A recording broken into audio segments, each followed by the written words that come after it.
Fue elegancia sobre el escenario, fuego en la pantalla y corazón en el hogar. Desde la época dorada del cine hasta el auge de la televisión, su voz se convirtió en una presencia familiar para generaciones enteras. Pero detrás de la fama, había una mujer que lo perdió todo: su patria, su salud y, en un momento devastador, incluso su rostro. Luchó contra la adicción, la enfermedad y la lenta y dolorosa desaparición de un reflector que alguna vez brilló solo para ella. Y aún así, resistió. Transformó su dolor en poder, su silencio en legado. Fue homenajeada por los teatros más grandiosos, actuó junto a leyendas y vio a 3 generaciones de su familia compartir la pantalla. Pero hoy, solo quienes realmente la recuerdan pronuncian su nombre. ¿Puedes adivinar quién fue esta mujer extraordinaria? Si crees saberlo, o si su historia te conmovió, haz clic en Me gusta.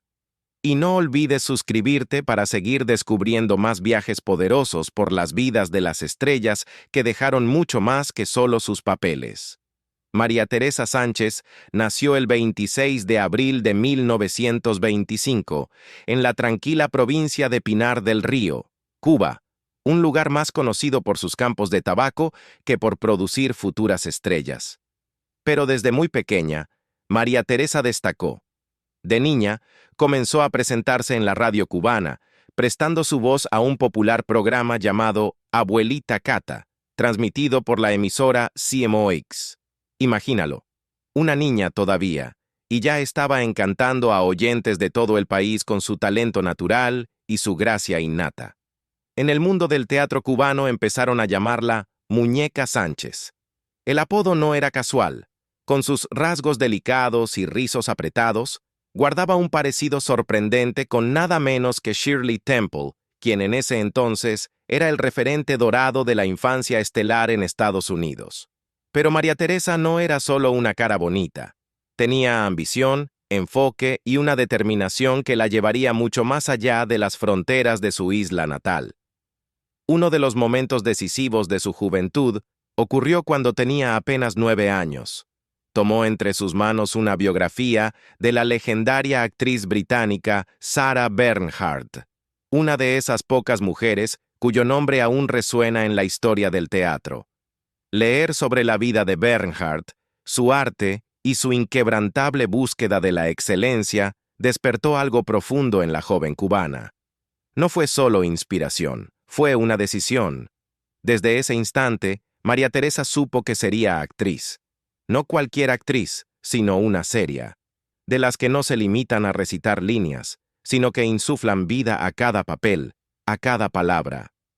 Así fue como, para 1939, mientras la mayoría de las chicas de su edad se preocupaban por enamoramientos escolares o aprender a bailar, María Teresa se inscribió en la Universidad de La Habana para estudiar arte dramático.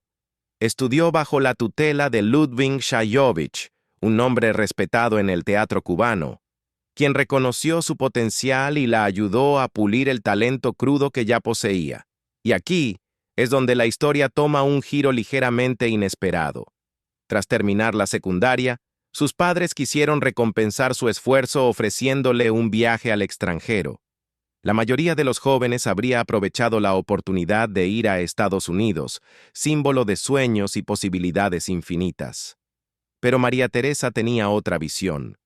No solo buscaba una oportunidad, seguía un instinto. En lugar de ir hacia el norte, eligió ir a México. Solo por 2 meses, se dijo a sí misma. Una visita breve. Pero a veces el corazón sabe antes que la mente lo entienda. El 12 de diciembre de 1942, acompañada por su madre y su hermano mayor, llegó a Yucatán. No pasó mucho tiempo antes de que los 3 se dirigieran a la Ciudad de México, el verdadero corazón de la cultura y el entretenimiento latinoamericano en aquella época. Y fue allí donde María Teresa, con apenas 17 años, decidió perseguir su sueño de verdad. Con la seguridad de alguien que duplicaba su edad, volvió a poner su mirada en la radio. Tocó puertas y le dijo a todo aquel que quisiera escucharla que quería convertirse en una estrella cubana famosa y respetada. No solo en Cuba, sino en México, en toda América Latina. Su espíritu emprendedor y su talento genuino causaron impacto de inmediato. Casi de forma instantánea, fue elegida para actuar en la radionovela El diario de Susana Galván, un programa popular que le dio una plataforma para mostrar cuán versátil y emocionalmente poderosa podía ser su voz. Pero María Teresa ya pensaba en grande. La radio era territorio conocido, pero el cine, ese era el nuevo horizonte. Hizo audiciones para Clasa Films, una de las productoras más prominentes de México. El director Gilberto Martínez Solares la notó, vio la chispa, pero la oportunidad no se concretó. Pudo haber sido un golpe desmoralizador, pero no para María Teresa. No se retiró, se reajustó. Por esa época se enteró de que Lupita Tovar, ya una actriz consagrada, protagonizaría una película llamada Resurrección. En lugar de esperar una llamada que quizás nunca llegaría, María Teresa tomó la iniciativa. Se acercó directamente a Tovar y presentó su caso, no con arrogancia, sino con una claridad absoluta de su propio valor. Funcionó. Convenció a los productores de que le dieran un pequeño papel, marcando así su debut oficial en el cine en 1943. No fue un papel protagónico, ni vino acompañado de fanfarrias, pero fue el pie en la puerta que necesitaba, y no lo desperdició. Ese mismo año, el director Chano Urueta vio lo que otros ya comenzaban a notar, que María Teresa Sánchez no solo tenía ambición, sino talento real. Le ofreció un papel más sustancial en la película No matarás, donde finalmente pudo demostrar al público que no era solo una ex estrella de radio ni una afortunada recién llegada. Era una actriz, lista para sostener el peso de roles complejos, para conmover al público con nada más que la verdad de su interpretación. No fue solo parte de la época de oro del cine mexicano, María Teresa Sánchez ayudó a moldearla. A mediados de los años 40, su carrera cinematográfica despegó con una velocidad asombrosa, y no fue suerte, fue el resultado de un talento innegable encontrándose con el momento justo en la historia. Películas como El camino de los gatos en 1944 y Entre hermanos un año después, le dieron ese impulso inicial que muchas actrices solo pueden soñar. Pero no se detuvo ahí. En 1947 protagonizó A Media Luz, y solo un año después, participó en una de las películas más queridas de la década, Nosotros los pobres. Esa película, más que muchas otras, conectó con el público a un nivel profundamente emocional, y María Teresa interpretó su papel con tal sinceridad y dominio que su actuación se volvió inolvidable. Para cuando Secreto entre mujeres y Al caer la tarde se estrenaron en 1949, ya no era solo un rostro familiar, sino un nombre respetado. Su papel en Al caer la tarde incluso le valió una nominación al premio Ariel como Mejor Actriz, consolidando su lugar en el cine mexicano como una fuerza dramática seria. Pero hay algo que debes saber sobre María Teresa. El cine, con todo su alcance y glamour, no era su única pasión. Si acaso, el teatro hablaba aún más fuerte a su corazón. El teatro, con su inmediatez, su intimidad, esa tensión eléctrica entre el actor y el público, encendía algo dentro de ella, y respondió a ese llamado con la misma entrega que llevó a la pantalla. En 1946, hizo su debut teatral en una de las obras más emocionalmente exigentes del canon español, La casa de Bernarda Alba, de Federico García Lorca. Dirigida por Ricardo Mondragón y presentada en el prestigioso Palacio de Bellas Artes, compartió el escenario con la legendaria Virginia Fábregas. Un debut así no ocurre por accidente. Ocurre cuando una intérprete es más que talentosa, está preparada. Con los años, su carrera teatral no solo se convirtió en un camino paralelo, sino, para muchos, en la expresión más auténtica de su arte. Trabajó con algunos de los directores más celebrados de México, Xavier Rojas, Fernando Wagner, Nancy Cárdenas, José Solé Nájera, y eligió obras que no solo eran desafiantes, sino a menudo audaces. En Quién le teme a Virginia Woolf, se enfrentó a un terreno emocional crudo. En los efectos de los rayos gamma sobre las caléndulas, ofreció una interpretación que le valió una nominación como mejor actriz de teatro, prueba de que no solo podía sostenerse en trabajos psicológicamente complejos, sino también brillar en ellos. Desde el peso desgarrador de las troyanas hasta la inquietud surrealista de El gesticulador, María Teresa parecía atraída por papeles que exigían honestidad, inteligencia y riesgo emocional.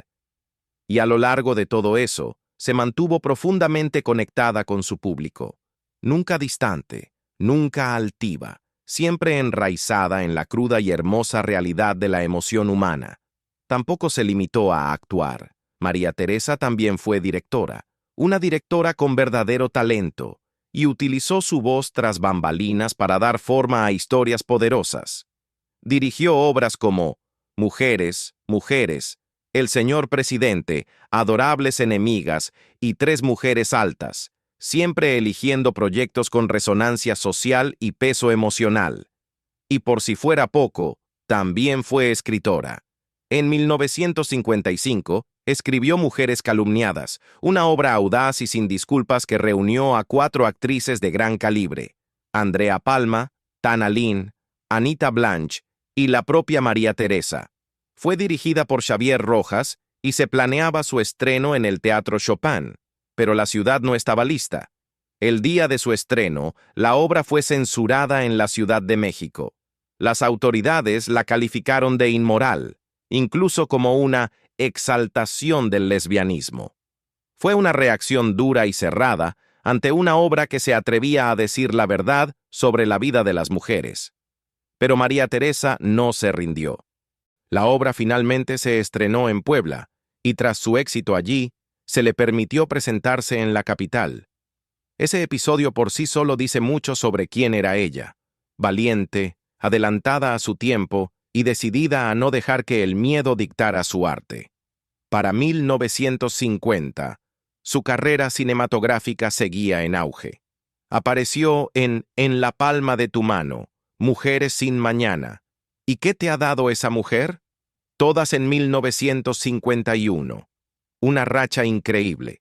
En los años siguientes llegaron Recuerda vivir, Amor vendido, Túnel 6 y El vampiro, esta última estrenada en 1957 y convertida en un clásico del cine de terror mexicano. Pero al llegar la década de 1960, algo comenzó a cambiar. Su carrera en el cine se desaceleró. Desde los años 60 hasta el año 2000, apareció solo ocasionalmente en películas, y los papeles que aceptó, aunque variados, no alcanzaron el peso de sus trabajos anteriores. Aún así, hubo momentos de brillantez. Películas como Los jóvenes en 1961, La recta final en 1964 y la inquietante La muñeca perversa en 1969 le permitieron explorar nuevos territorios. En ¿Por qué nací mujer? Y Doña Macabra se inclinó hacia materiales más provocadores. Más adelante, Los hijos de Sánchez y La casa que arde de noche la devolvieron a historias de familia, lucha y supervivencia, temas que siempre supo retratar con una empatía conmovedora. A medida que la televisión comenzaba a instalarse en los hogares mexicanos durante los años 60, ocurrió algo notable. Carmen Montejo, ya una leyenda del cine y el teatro, dio el salto a la pantalla chica. ¿Y qué acierto fue? Su presencia, su voz y esa gravedad inconfundible se tradujeron de forma magistral al mundo de las telenovelas. Desde ese momento, se convirtió en un verdadero pilar de la televisión mexicana, un nombre confiable para dar profundidad y dimensión a cualquier papel. Y de forma muy simbólica, fue a través de este formato, tan amado en América Latina, que eventualmente pondría fin a su carrera actoral.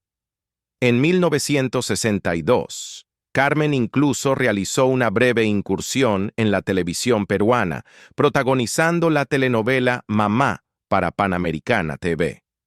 Fue una temporada corta, sí, pero que demostró hasta qué punto su talento podía viajar. El público en Lima la recibió con el mismo cariño que en Ciudad de México.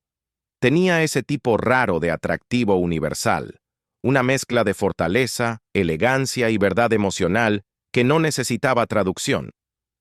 Durante las décadas siguientes, Carmen nos regaló tantas interpretaciones inolvidables en la pantalla chica.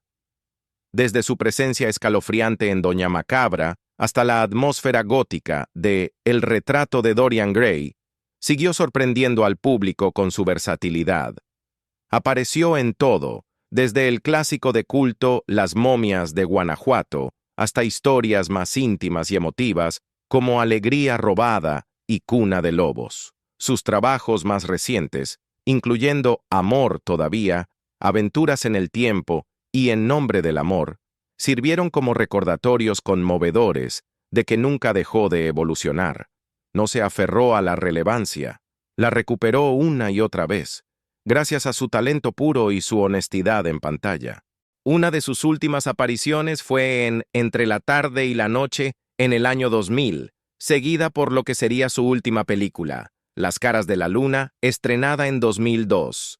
Pero en un raro momento de reflexión pública, María Teresa habló con sinceridad sobre ese papel final.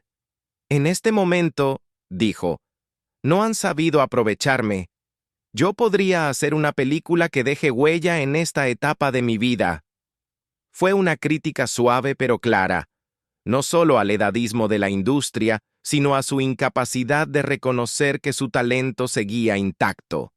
No había dejado de crecer, aún era capaz de la grandeza, todavía llena de visión, fuerza y fuego. Solo se casó una vez con Manuel González Ortega, un hombre mucho mayor que ella. De esa unión nació su hija, María Montejo, quien siguió los pasos de su madre y también se convirtió en actriz. Carmen más tarde se convertiría en abuela de Radamés de Jesús, quien igualmente eligió la actuación como su camino. En un hermoso momento de cierre de ciclo, las tres generaciones, Carmen, María y Radamés, compartieron pantalla en la telenovela Mágica Juventud. Fue un testimonio raro y conmovedor del poder del legado, el amor y las líneas de sangre artísticas. Con el paso de los años, algo profundamente injusto comenzó a suceder en la vida de Carmen Montejo. Algo demasiado común para las mujeres en la industria cinematográfica. A pesar de su inmenso talento y décadas de trabajo inolvidable, Carmen, como tantas actrices que una vez deslumbraron al público con papeles de ingenuas, fue empujada lentamente hacia los márgenes. No fue porque ya no tuviera nada que ofrecer. Todo lo contrario. Su arte maduró con el tiempo. Sus interpretaciones se volvieron más profundas. Pero la industria, limitada en su imaginación y aún atada a ideales centrados en la juventud, ya no sabía qué hacer con una mujer como Carmen. Esa marginación no ocurrió solo en la pantalla o sobre el escenario. Se filtró también en su vida personal, ya marcada por la pérdida. La muerte de su madre, a quien adoraba, la golpeó con fuerza, al igual que la devastación de perder casi todas sus pertenencias en Cuba, borradas por completo durante el tumulto de la Revolución Socialista. Para alguien cuya identidad estaba tan entrelazada con su pasado, con la familia y con el tejido cultural de su tierra natal, esas pérdidas no fueron solo físicas, fueron emocionales, espirituales y profundamente desorientadoras. Y entonces, la enfermedad comenzó a colarse, al principio de manera sutil, pero de forma constante. Empezó a alejarla del escenario que tanto amaba. Dejó de actuar con regularidad, y aunque aún se le veía en reuniones sociales, había una tristeza bajo la superficie, una desconexión que los demás no podían ignorar. Amigos notaron que con frecuencia estaba intoxicada en los eventos, algo que quizás comenzó como un mecanismo para sobrellevar el dolor, pero que poco a poco se convirtió en un patrón peligroso. Su biógrafo, Jesús Ibarra, relató una vez un episodio profundamente doloroso, uno que, tristemente, se volvió simbólico de sus últimos años. Ocurrió en una reunión a la que asistieron la actriz Raquel Olmedo y otra mujer, Cristina Muñoz, alguien muy cercana a Carmen en ese entonces, quizás más que una amiga. En ese evento, desesperada por una bebida y al no encontrar ninguna, Carmen se encerró en el baño con una botella de alcohol puro, destinado al uso médico, no al consumo humano. Bebió de ella. Y ya estando afectada, encendió un cigarro. El resultado fue espantoso. Su rostro se prendió fuego. Gritó, y afortunadamente Raquel reaccionó con rapidez, sofocando las llamas con una alfombra antes de que causaran un daño aún mayor. Carmen fue llevada de urgencia al hospital de la Anda. Sus heridas fueron graves. Su rostro y su mano quedaron gravemente desfigurados. Se sometió a varias cirugías, y aunque gracias a la intervención médica, al maquillaje y a una iluminación cuidadosa solo quedaron cicatrices leves, el daño emocional fue mucho más difícil de borrar. Después, la esposa de Luis Aguilar, bendita sea, intervino y ayudó a Carmen a buscar tratamiento para sus adicciones. Pero incluso con ese apoyo, la vida no se volvió más fácil. Poco después, Carmen enfrentó un nuevo y aún más temible desafío: cáncer de mama. Lo enfrentó con valentía, como había hecho frente a tantas cosas en su vida, con una resistencia silenciosa. Pero el Padre Tiempo, como siempre, fue implacable. El 25 de febrero de 2013, Carmen Montejo falleció en la Ciudad de México. La causa oficial fue insuficiencia cardíaca. Tenía 87 años. Cuando murió, Carmen fue enterrada en el Panteón Jardín, en la capital mexicana. Y aunque ya no está con nosotros, su voz, sus interpretaciones y su fuerza indeleble siguen vivas. Para el año 2005, Carmen ya se había ganado su lugar en el Panteón de las Artes Escénicas Mexicanas. Ese año, el Palacio de Bellas Artes, el corazón mismo de la cultura en México, la homenajeó en su cumpleaños número 80. No fue solo una fiesta, fue un momento de reconocimiento nacional. Daniel Leiva, entonces subdirector del Instituto Nacional de Bellas Artes y Literatura, y Víctor Hugo Rascón Banda, presidente de la Sociedad General de Escritores de México, hablaron con pasión sobre sus contribuciones. No eran homenajes vacíos. Venían de personas que realmente comprendían lo que ella significaba para generaciones de artistas y de público por igual. Y entonces, ocurrió algo hermoso, un gesto que la mayoría de los artistas solo sueñan con recibir. El 24 de enero de 2008, el Teatro Tepeyac de la Ciudad de México fue oficialmente renombrado como Teatro Tepeyac Carmen Montejo. Fue un tributo valiente y profundamente sentido. Marcó apenas la segunda vez en la historia de México que un teatro era renombrado en honor a una actriz. ¿La primera? En 1970, cuando se honró a la icónica María Teresa Montoya. Carmen se unió a ella en ese espacio tan exclusivo, no solo como intérprete, sino como símbolo de lo que significa resistir, inspirar y entregarse por completo a tu arte. Así que, cuando pensemos en la carrera televisiva de Carmen Montejo, no recordemos solo los papeles. Recordemos cómo ayudó a dar forma a todo un género, aportando verdadero arte a un medio que aún buscaba su voz. Y aún después de que las luces se apagaran, su nombre iluminó un teatro, sellando su legado en el corazón de la cultura mexicana. Si la historia de Carmen te conmovió, dale like a este video. Nos ayudas a mantener vivas estas memorias. Y no olvides suscribirte para más historias poderosas de los íconos que dieron forma a nuestras pantallas. Gracias por mirar y por recordar a Carmen con nosotros.